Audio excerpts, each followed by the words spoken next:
Vandag is Saterdag 14 Februarie en hierdie week het ons kortliks nagedink oor die liefde. En die bekende Rick Warren sê dat ons geskep is vir verhoudings, 'n verhouding met God en natuurlik verhouding met mekaar. En so sluit ons vandag op Valentynsdag ons laaste oordeenking hieroor af met ons laaste tema, die gewoontes van die liefde.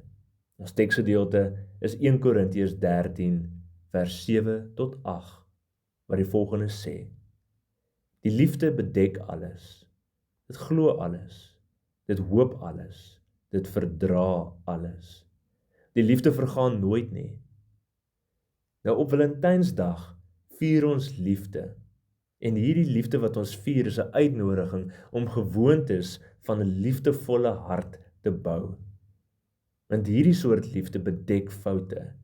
Dit glo die beste, dit hoop altyd, dit verdra alles. En ons is geskep vir ewige verhoudings in God se liefde. So dink vandag, watter gewoonte van liefde moet jy vandag bou? Vier dit deur liefde te wys. Bedien iemand en dank God vir sy liefde.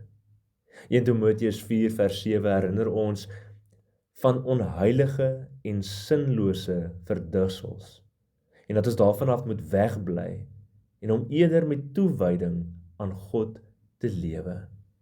Mag ons ritmes deur die lewe, mag die gewoontes van liefde gevorm word in ons harte en mag ons daardie liefde op 'n praktiese manier gaan uitleef. Kom ons bid saam. Liefdevolle God, help my om 'n hart van liefde te ontwikkel.